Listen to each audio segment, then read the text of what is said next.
Como bien ha dicho mi antecesor Antonio, pues él hizo una serie de labores bastante positivas y como nos suele ocurrir a todos los alcaldes, pues cuando lo deja siempre quedan cosas que hay que continuar. A nosotros, él no lo ha dicho, lo digo yo, nos tocó recoger el testigo de la escuela taller que se había aprobado en su legislatura y nos tocó a nosotros ponerla en marcha, y esto entronca un poco con la rehabilitación la continuidad de la rehabilitación de San Francisco, de la ermita de Santa Ana y la formación de recuperación de antiguos oficios, no tan antiguos, pero vamos, en la forja, en la carpintería, albañilería, pintura, picar piedra, una serie de oficios que en algunos casos pues ya se estaban perdiendo, pero que en Pastrana tiene una tradición más o menos, siempre ha habido cerrajeros, siempre ha habido carpinteros, ha habido albañiles, etcétera, etcétera. Cuando la pusimos en marcha nos encontramos con un pequeño problema que nos lo dijo Dionisio Gumiel, y es que al haber estado los juzgados, al haber estado el registro y la notaría, eran centros comarcales y el alquiler se depositaba en una cuenta del ayuntamiento a nombre de la comarca. Entonces tuvimos que escribir a los 50 y algún pueblo que éramos la zona comarcal para que renunciasen a sus derechos sobre, no solamente sobre el dinero, sino sobre la utilización del espacio interior de San Francisco, para que la escuela taller, digamos, pudiese actuar sobre el resto del edificio sin ningún inconveniente, que en un principio no hubiese habido por ningún pueblo, pero bueno, siempre era mejor tenerlo ya todo a nombre del ayuntamiento. La escuela estuvo cerca de año y medio, hizo una labor de contratación casi de 40 y tantas personas, hizo una buena labor dentro de sus medidas de aprendizaje y de trabajos, pues creo que aceptable, vamos a decirlo así, y recuperó pues estancias y habitaciones de las partes de arriba de San Francisco y un poco también de la ermita de Santa Ana.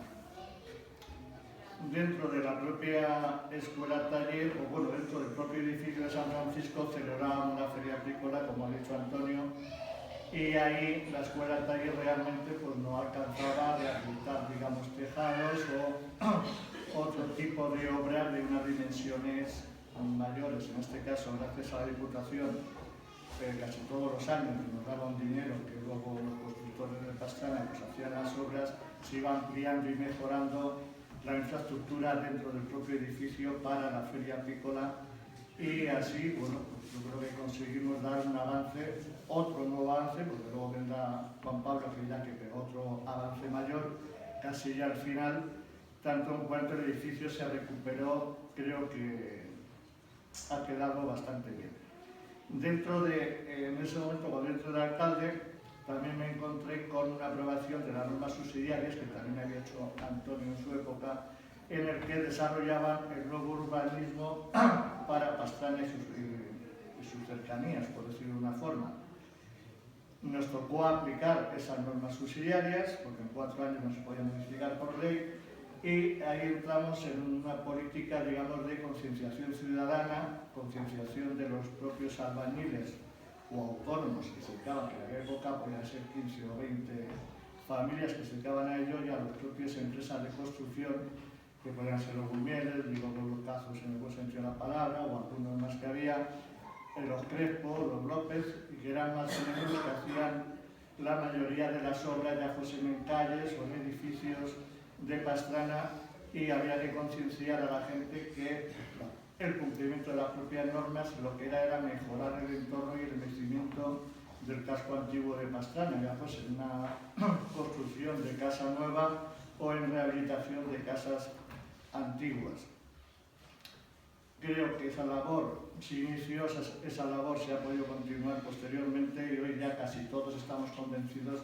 que cuando vamos a arreglar un tejado no se nos ocurre poner una oralita, por poner un ejemplo. En aquella época, aquí estamos, que era una pelea bastante cotidiana la que teníamos que tener, porque la gente un poco iba a su libre albedrío en cuanto a la construcción y rehabilitación de sus viviendas. Dentro de ese marco que nos encontramos y de buena fe, lo cumplimos creo que lo mejor posible, nosotros desarrollamos una política un poco más global en el sentido de que para conseguir la rehabilitación del casco antiguo hacía falta que los servicios, en este caso el agua, la luz, los colectores y calles, etcétera, etcétera, tuviesen una solución más o menos global para que el convivir en este pueblo, comprarse una casa o vivir en él, tuviese unas condiciones, por lo menos que no hubiese cortes de luz, que no hubiese averías de agua, o por la zona invernal y el albicín, pues faltaba el agua en verano y en fiestas algunas veces, y creo que conseguimos también a través de la asociación de cazadores abrimos el paso a que propietarios y ciudadanos de Pastrana pudiesen cazar y de alguna forma se comprasen o se rehabilitasen casas, porque cuando hablamos de rehabilitación del casco conjunto histórico estamos hablando de la globalidad del casco urbano, es decir, tenemos palacios, tenemos iglesias, tenemos conventos, pero todas las casas del municipio son necesarias en cuanto a su rehabilitación y mejora del envejecimiento del pueblo. Aprovechando el entorno de la feria apícola, nos encontrábamos un problema que tuvo Antonio, tuve yo y luego posterior se fue solucionando, y era el problema de la habitabilidad, es decir, de la ocupación de habitaciones, de hoteles y camas. Teníamos que mandar a la gente a los hoteles de Almonacrí, El Garral o Guadalajara. Gente se acordará que hubo años que teníamos que meter la gente de la feria casi en nuestras propias casas, darles cama y casi de comer, porque no había sitio en el pueblo. En aquella época también se estaba construyendo la central nuclear del Trillo y coincidió que el pueblo pues, estaba a un 80-90% ocupado. Ante ese dilema, le planteamos a la Consejería de Industria y Turismo de Toledo la posibilidad de construir una hospedería de un marco local o provincial o regional. Luego al final se quedó como hospedería regional. Dentro de los edificios que podían conllevar o albergar esta instalación,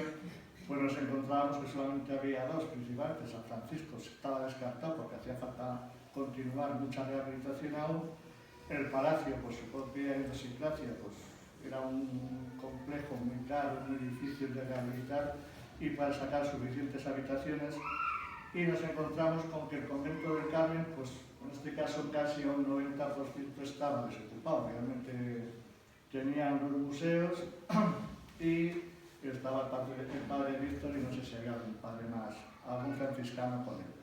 A través del padre Víctor y a través del propio consejero de Industria y Turismo nos pusimos en contacto con los franciscanos en Madrid, contratamos a un arquitecto, Elena Fijarro, para que nos desarrollase el proyecto, porque los franciscanos exigían por lo menos un anteproyecto más o menos de cuál iba a ser la parte ocupable, cuál iba a ser la rehabilitación y el fin que se iba a asignar, en este caso, al convento del Carmen. Hicimos la negociación, como todas las cosas, en este caso de Palacio, pues van despacio, pues los franciscanos, por costumbre de sus normas, deben de, para despojarse de una propiedad, deben de pedir permiso a todas las provincias que tienen en el mundo entero. Y hablamos que mandas una carta a Filipinas, se reúnen los franciscanos de Filipinas, contestan que sí y viene, bueno, pues así estuvimos cerca de un año y pico de negociaciones. Quiero decir que por parte de los franciscanos, es decir, no hubo ningún tipo de trabas, ningún tipo de problemas, hubo su típica negociación, digamos, pues quizá la más importante que consiguieron y que también estaba yo de acuerdo con ella, era que dentro del proyecto de rehabilitación para hacer la hospedería se rehabilitase todos los tejados del edificio entero, la parte de hospedería, la parte franciscana y la otra parte que era, digamos, instituto, era todo franciscano, pero se arreglaron todos los tejados del edificio,